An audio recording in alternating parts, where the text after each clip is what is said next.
Like you said there about you're a big one on goal setting. Huge, yeah. What does that look like for you? What's your sort of process for that? So, like, I have a big end goal, and then from that end goal, I like set small goals. So, like, my big end goal, actually now next year it looks like it's gonna come to fruition. But my big end goal is to open up an orphanage, like a children's home, and that looks like now next year. By the end of next year, I'm gonna have like my first children's home. That was like the big end goal when I was 18. And then all like the little goals I've done from then until now have all kind of built up to that. So like from MMA and the work I do outside, like all of it's kind of built up to it. So then after that's finished, my next end goal, I don't know what that is yet, but like I set those little things every week, every month, every quarter. Like I have little things to hit. So like my fight's included in that, right? So like every time I fight, the goal is to win my fight, to get that paycheck, to then from that paycheck I can invest back into what I'm doing outside. And then on top of that, like all of like the little mentoring sessions I do each week, every quarter I do some like big event for foster kids and stuff like that. Like those little goals, they're all starting to like build up now. And now like I'm almost there. So but yeah, every day I write daily objectives, well every night, daily objectives for the next day. I look at my board, I have like daily objective goals, make sure I hit all them, and then I look at my like long-term goals, and then I have my like immediate goals in the middle, and then like I kind of like an affirmation every night, 3 times in a row, just to put it in my head before I go to sleep. In the morning, same thing. I love that, because selfishly, that's something that I need to improve, where I've got so many different things all over the place. You know how it gets very scattered. Yeah. You need that consistent before the day even begins. Yeah. This is what I'm doing for the next day. Let me accomplish this.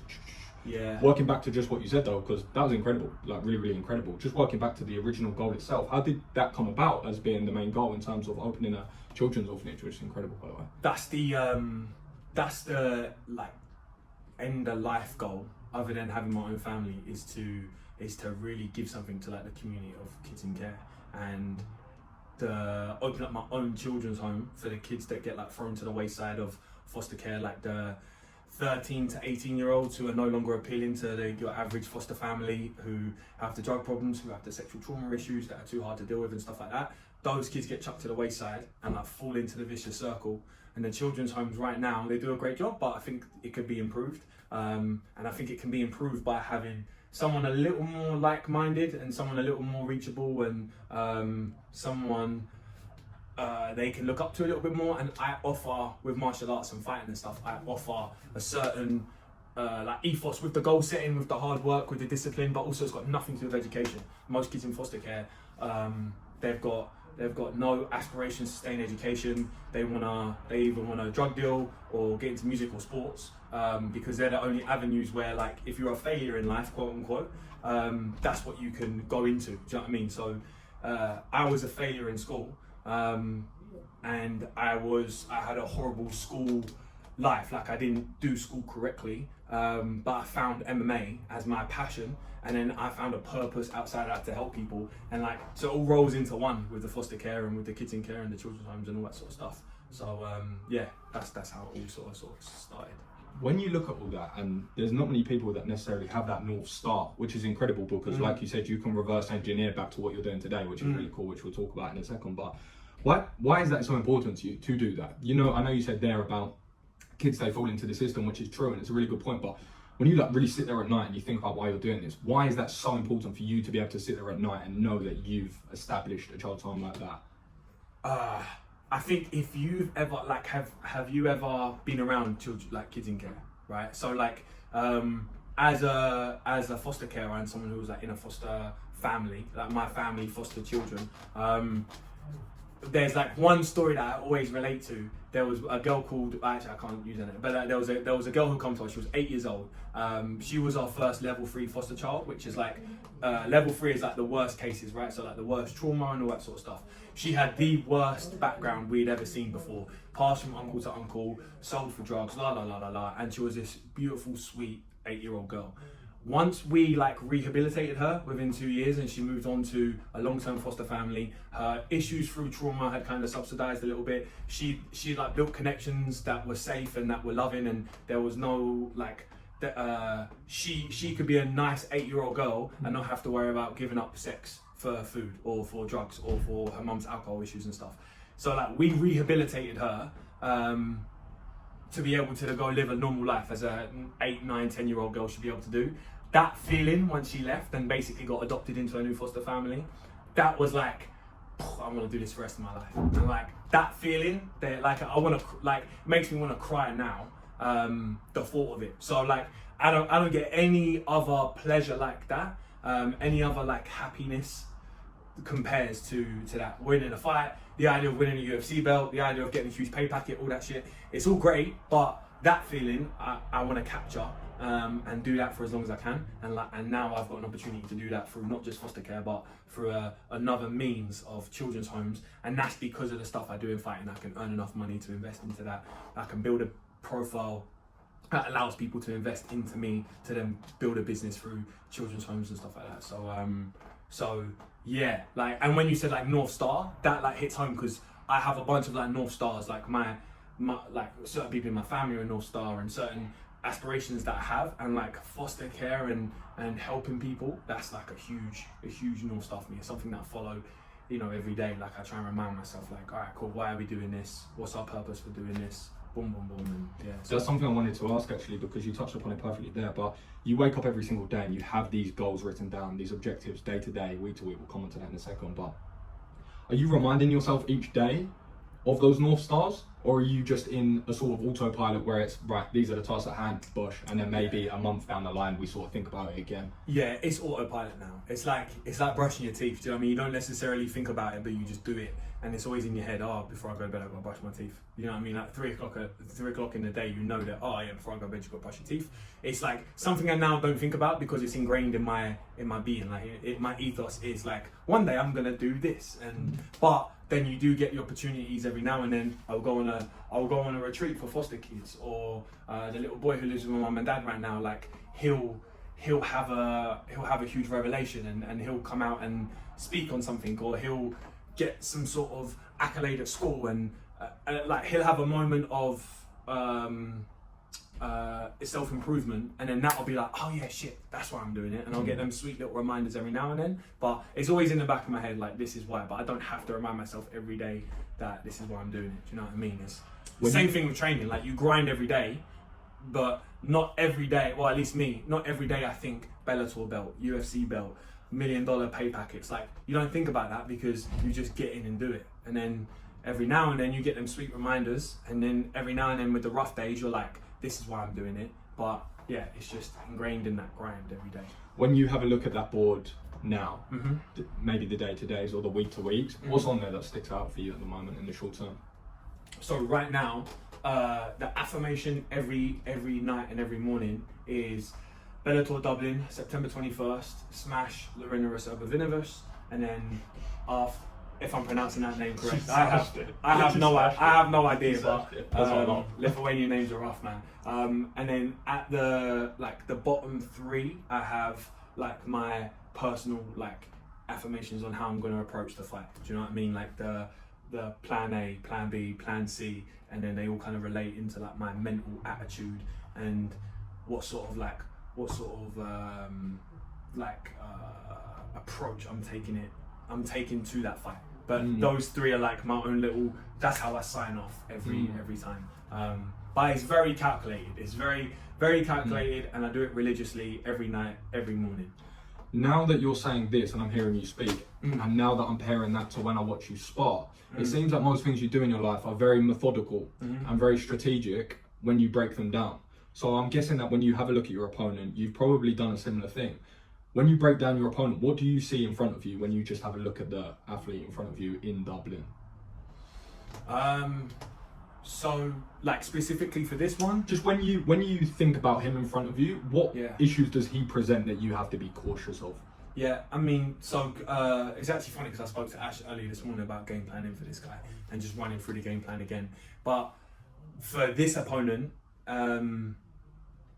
his skill set is strong, but I don't necessarily see where he is. He has a very strong, well-rounded game, but I don't know where his like killer attribute is. He has very, very aggressive ground and pound. He has a background in sambo, so I know he can grapple. And his striking is solid but quite rudimental. I look at him and I think, okay, I think I'm better than him everywhere, but he's 14-1. His record is really good. He has a big background in sambo, so I know the guy knows how to win. So I've got to approach this like he's training with John Jones and he's learning new skill sets for this past year that he hasn't fought. But I look at him every week. He's on my screensaver. I've got a picture of him in my bedroom. Like I visualize the way I'm going to beat him every single night, every single morning. But yeah, for this camp specifically, I've worked more about my skill set and my physical readiness than him. Like my last fight with Sullivan Corley, I knew he was a grappler. I knew he was going to come out really hard in the first round and try and grapple and take me down, and I could game plan perfectly for that. And everything that we game plan went according to that fight. Whereas for this one, it's a little more open. It's a little more like, all right, let's play chess when the fight happens. As long as I'm in great physical shape and as long as I come out super aggressive and I'm the governor, then we're golden. But yeah, so the game plan is just attack for this one. Like I haven't got a super strategic game plan for this opponent set, unlike other fights. When you're walking into sparring today, is there a conscious thought of what you're trying to implement in your rounds? Is there some nerves? Is it just very tranquil, very peaceful, and then you're just working when you get in there? What does that sort of look like for you? Because I know everyone's very different when walking into sparring day particularly. Yeah, I tend to spar with a game plan. But the game plans are set for these guys rather than set for my opponent. Like when I'm sparring Sim, my game plan for Sim is completely different to this guy I'm fighting September 23rd, because this guy's not Sim. Like he's a super tricky striker, very, very big, very long. So I've got to work my striking strategy against him, and I have like the advantage to most people because Sim's such a tricky striker. So I get to work my skills against someone who's a super high level striker. So it's like I almost don't even try to grapple. It's hard to take the guy down regardless, but now it's like I don't even want to grapple as much with Sim anymore. Now I want to test my striking ability against him, and if I can catch him with certain shots, I know I can catch most people with the same shots if I can get him. Whereas like with Louis is a super dangerous heavy hitter, but I can work my grappling really, really well against Louis. It's hard to take him down, and he's got a low center of gravity like my opponent, but I can work that stuff better because he's more like my opponent than Sim. But Louis has attributes that Sim doesn't have. He has, that fucking one punch cannon in him and stuff. So it's like so with the sparring in the gym, I tend to game plan for these specific people, and then I just kind of offset that with how I'm going to approach the fight, if that makes sense. When you, just the last one on the actual fight, but when you mentioned yourself there that you're continually improving your striking, obviously you've got just recently a couple of rear naked chokes on your record, you've got elbows, you've got so many different finishes. When you have a look at yourself as still a young athlete, 7-1, fairly inexperienced in the sport still, where do you feel like your best attributes are walking into this fight? I would say in Dublin. I'm 8-1 now. 8-1. I think I'm 8-1. I hate myself. Don't take away my win. No, and actually, I think I'm 8-1. I don't actually know for sure. I haven't got it on my gram, so you'd have to tapology me. But I think I'm 8-1. I'm on. You're on my opponent. No, it says 7-1. Am I 7-1?